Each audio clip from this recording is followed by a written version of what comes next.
안녕하세요. 책 읽어주는 에젤 강미경입니다. 벼락 맞아 죽었다가 살아난 이종무 목사님을 비롯해 인기가수 출신의 장욱조 목사님, 인천 순복음교회 최승규 목사님이 전해주시는 흥미로운 이야기들, 내가 전하는 십자가 한번 들어보세요. 한국성결신문 주필인 이종무 목사님의 간증이다. 1974년 5월 25일 토요일 오후 3시경 이른 아침부터 찌푸린 날씨는 굳은 비를 몰고 왔다. 성결교회 총회 본부 직원들이 아침부터 신임 총회장 황경찬 목사님의 초대연에 참석하여 비원에서 점심을 나누고 우산으로 비를 피하면서 산책을 나섰다. 비원길을 돌아 창경원으로 들어갔다. 동물원과 식물원이 있었다.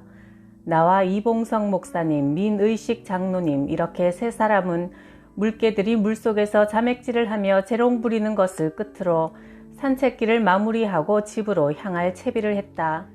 어느덧 부슬비는 굵은 장대비가 되어 억센 빗줄기가 우산을 뚫고 들어와 옷을 흠뻑 적셨다. 이거 비가 너무 많이 오는데? 우리 세 사람은 빗줄기를 피해서 커다란 플라타너스 나무 밑으로 들어갔다. 그 순간 민의식 장로님과 나는 벼락을 맞고 기절하여 땅바닥에 쓰러졌다. 얼마 후 정신이 들었을 때 나는 반사적으로 땅바닥에서 일어나려 했지만 다리는 무거운 쇳덩어리에 짓눌린 듯 천근만근이 되어 움직일 수 없었다. 오른쪽 신발과 양말이 벗겨져 있고 살갗이 움푹 패여 처참한 몰골이 그대로 드러나 있었다. 아, 내가 벼락을 맞았구나. 이렇게 죽는구나. 왜 하필 벼락을 맞고 이토록 수치스럽게 죽어야 하는가? 주님, 내 영혼을 받아주옵소서. 나를 불쌍히 여겨 주옵소서. 이렇게 기도하고 있는데 잠시 후 민의식 장로님의 애절한 신음소리도 들려왔다. 아이쿠 주여, 나를 구원하여 주옵소서. 그 짧은 순간에 지난날의 부끄러운 삶이 파노라마처럼 떠올랐다. 목사로서 날마다 기도의 제단을 쌓지 못하고 총회 일을 한답시고 분주히 뛰어다니며 살아온 나날들이 후회스럽고 죽음을 앞둔 그 절박한 때에도 내 기도는 그저 맹송맹송하고 공허할 뿐임을 깨닫게 되었다. 그리고 저 옛날 구약시대의 사람 로세아네가 떠올랐다. 로세아네는 소돔성과 고모라성이 유황불로 멸망당할 때 뒤를 돌아보거나 들에 머물지 말라는 천사의 말을 따르지 않고 뒤를 돌아보다가 소금기둥이 되었다. 로세아네는 자신의 구원 문제보다 그동안 누리던 세상의 향락에 더 큰 미련을 두었기에 하나님의 말씀에 순종하지 않다가 소금기둥이 되어 후대 사람들에게 저주받은 인간의 대표로 전락했듯이 나도 그와 같이 헛된 세상 일에 몰두하다가 저주스럽게 벼락 맞아 죽은 목사로 전락한 것 같아 몸둘 바를 몰랐다. 하나님, 저의 미련한 죄를 용서해 주세요.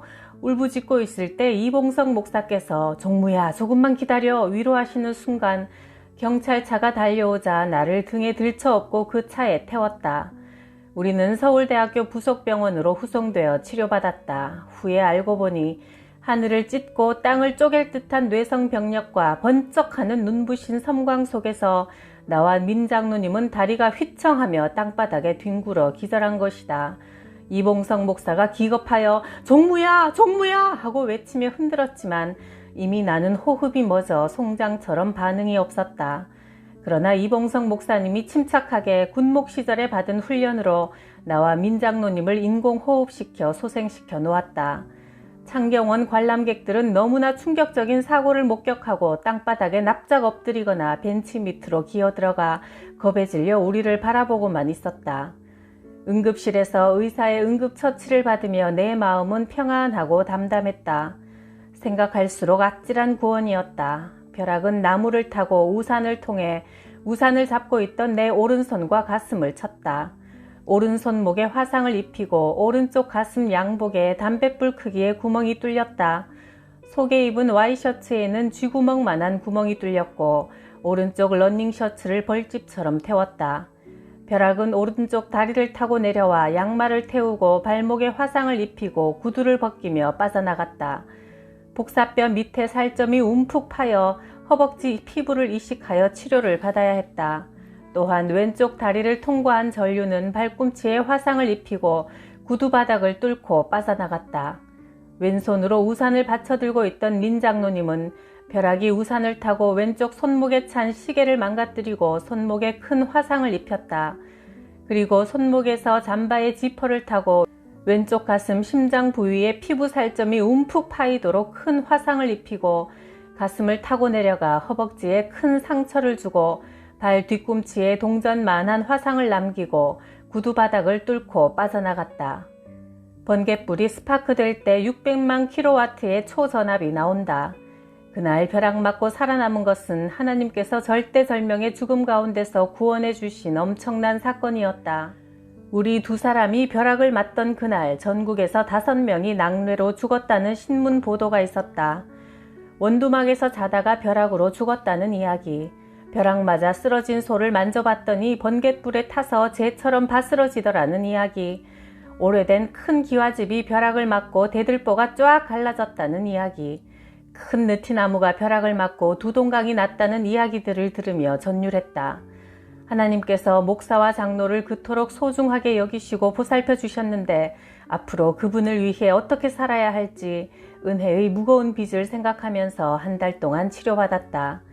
화상을 치료할 때 상처 부분을 식염수로 빡빡 닦아낸 다음 설파마인이라는 약을 발라주는데 너무나 통증이 심해 이를 부드득 갈았다. 그러면서 언뜻 하나님을 무시했다가 지옥에 떨어진 저주받은 영혼들이 슬피 울며 이를 가는 모습이 떠올랐다. 그와 동시에 악형 속에서도 찬송을 부르며 천사와 같이 빛나는 얼굴로 죽어간 순교자들의 모습도 떠올랐다. 눈물이 왈칵 쏟아졌다. 만일 이후로 순교의 기회가 오더라도 달게 받겠다는 신앙 각오로 치료를 받자 백남선 주치의가 놀랄 만큼 상처가 빠르게 아물어갔다. 이제껏 벼락을 맞고도 산 사람은 의사로서 처음 봅니다. 또 이토록 치료가 빠르고 순조로운 것도 신기한 일입니다. 퇴원할 즈음 동양방송국에서 인터뷰를 하러 왔다. 벼락을 맞고도 살아난 것은 신기한 뉴스거리였다. 이 사건을 통해 나에게 몇 가지 보너스의 은혜가 있었다. 미적지근하던 내 아버지의 신앙이 적극적으로 변화된 것과 그동안 허약했던 내 체질이 건강 체질로 바뀐 것이다. 당시 아버지는 교회에 나가지 않았다. 죽었던 아들 목사를 살려주신 하나님의 은혜에 감사하시고 아들 목사가 앞으로 하나님의 일을 잘 할 수 있도록 열심히 기도해 주세요. 이 일을 계기로 아버지는 손수 성경책을 사서 교회에 나가게 되었다. 세례받고 집사의 직분을 받으시고 97세를 건강하게 사시다가 그리스도 안에서 평화로운 임종을 하셨다. 나는 벼락 맞기 전에 허약 체질로 1년에 2차례 알아 누웠었지만 벼락을 맞은 후로는 이상하게 체질이 바뀌어 잔병 치레 없이 건강하게 목회하게 되었다. 각별하신 하나님 은혜로 생의 집행유예를 받아 덤으로 살면서 무엇보다 예수 그리스도의 십자가 복음을 전하며 영혼 구원하는 일에 힘쓰며 보람되게 살고 있다. 내 친구 이창수는 청소년 시절 기독교에 대해 늘 비아냥거리고 이죽거리기를 좋아했다. 하나님을 인정하지 않던 그는 청년 시절을 온통 거짓으로 살았다. 중학교를 중퇴해놓고도 서울대학 배지를 얻어 달고 강원도로 내려가 5.16 이후에 전개된 재건국민운동의 일환으로 세운 재건학교 교장이 되었고 20대 지역 유지로 부상해 유력한 국회의원 후보로 내정되어 집권당의 공천을 받게 되었다. 그렇게 되면 중학교 중퇴라는 진실이 밝혀질 판이었다. 가면을 쓰고 살아오던 그는 고민하다가 농약을 마셨다. 그러나 그는 여러 날이 지난 후 의식을 회복했고 그 후부터 형이 보내준 성경을 읽기 시작했다. 17일 동안 두문불출하며 성경을 3번이나 읽었다. 통곡하다가 웃다가 춤추다가 다시 눈물 범벅이 되는 17일이었다. 그리고는 이제 과거의 이창수는 죽었다는 의미로 삭발하고 베옷을 입고 맨발에 고무신을 신고 거리로 뛰쳐나가 공개된 장소에서 가면을 벗어던졌다. 그는 사람들 앞에서 눈물로 잘못을 회개하고 새로 출발했다. 성령으로 거듭난 것이다. 북한에서 피난 나온 그는 고등학교 검정고시를 치르고 성결교 신학대학에서 공부하여 훌륭한 목회자가 되었다. 가수 출신 장욱조 목사님의 간증이다. 내 고향은 전라남도 목포이고 철저한 유교 집안이라 제사가 참 많았다. 오죽하면 어머니가 제사 준비를 하시다가 예수 믿고 이런 제사나 싹 다 없어졌으면 좋겠다 하셨겠는가. 친척들 중에 유일하게 이모가 예수를 믿었는데 우리 집에 오시면 항상 하나님의 생명을 얻으려면 예수님을 믿어야 한다고 하셨지만 나는 그럴 때마다 나중에 천천히 차차 믿겠습니다 했다. 오늘 하루만 우리에게 주어졌을 뿐 내일은 하나님 손에 달린 것인데 참으로 미련한 대답이었다. 나는 가수가 되고 싶어 고등학교를 마치고 1968년 서울로 왔다. 당시 남진, 이미자, 나훈아 씨 등이 인기의 절정을 누리고 있을 때였다. 나는 오아시스 레코드 회사에 입사하여 작곡부터 시작했는데 74년도 방주연 씨가 부른 기다리게 해놓고 오지 않는 사람아 란 노래가 히트를 치면서 인정을 받게 되었다. 그 후 장미화의 어떻게 말할까, 주현미의 뜻밖의 이별, 윤신혜의 하얀 밤, 하춘하의 그 누가 당신을, 태진아의 두 여인 등을 계속 만들어내면서 인기 가수들이 내 곡을 받으려고 줄을 지어 찾아오게 되었다. 미친 듯이 1000곡이 넘도록 만들어냈지만 내게 주어지는 영광은 별로 없었다. 제작사가 돈을 벌고 가수는 인기를 얻어도 정작 작곡가들은 저작권법이 실효가 안 되어 대우를 제대로 못 받았다. 88년이 되어서야 국회에서 저작권법이 통과되어 작곡가들의 권리가 보장되기 시작했으니 그 전에는 굉장히 고생을 많이 했다. 77년도에 장욱조와 고인돌리라는 그룹을 만들어 주로 야간업소에서 돈을 벌었고 79년도에 고목이라는 앨범이 빅히트를 기록하여 금주의 인기가요의 톱을 연속으로 17주 동안 하는 등 비로소 인기의 절정을 맛보았다. 마침내 오랜 처가살이를 청산하고 강남 아파트로 이사했다. 그런데 80년부터 조용필이라는 친구가 나타나 창밖의 여자, 한오백년 등의 노래로 방방 뜨더니 가수왕이 됐다.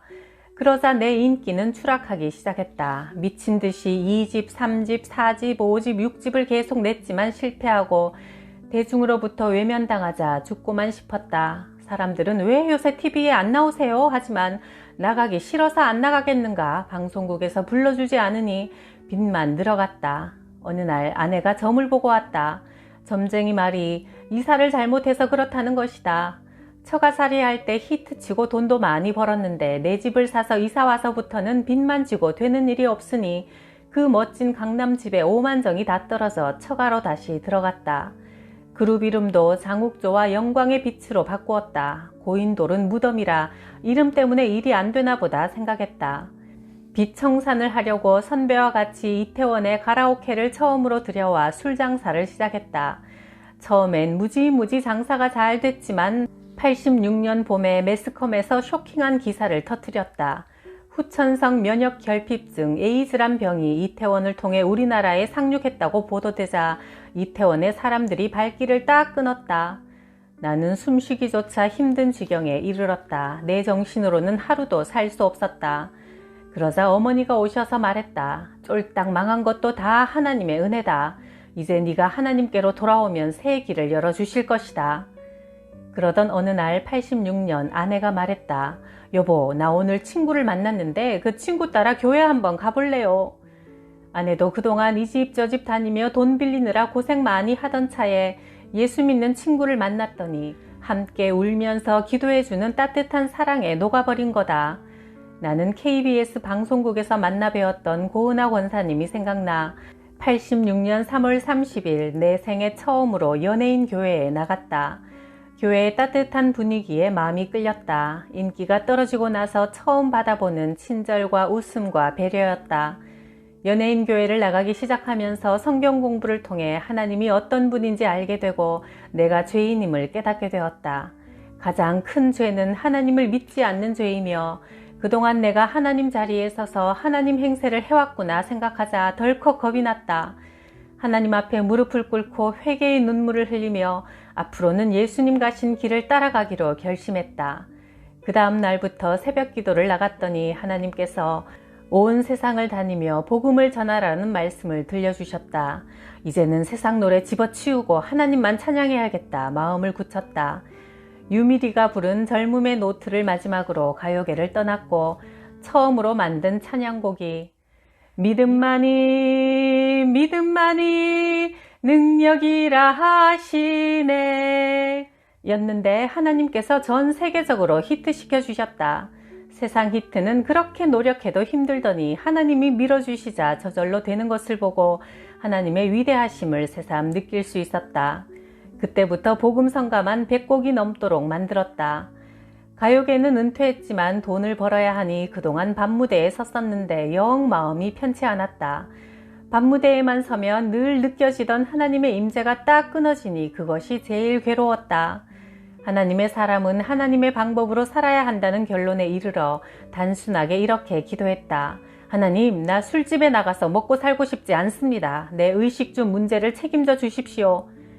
그러자 이 기도를 기다리셨다는 듯이 하나님께서 나를 이 교회에 저 교회로 보내시는데 한 달에 평균 30회씩 불려다니며 전 세계 한인교회가 있는 곳이면 안 가본 데 없이 다니도록 문을 활짝 열어주셔서 세계적인 복음의 스타가 되었다. 하나님은 고목나무 장옥조를 생명나무로 완전히 바꾸어 주셨다. 지금 어려움에 처해 계신 분이 있다면 빨리 하나님 앞으로 돌아오시길 권한다. 하나님께 빨리 돌아올수록 괴로움의 시간은 빨리 끝나고 기쁨의 시간이 시작된다. 나는 요즘 입만 열면 예수님 자랑뿐이다. 그보다 더 영광스럽고 행복한 일이 없다. 세상의 인기가 주는 기쁨과는 비교가 안 된다. 인생은 하나님을 찬양하기 위해 지어진 것이니 말이다. 순복음 인천교회 최성규 목사님의 간증이다.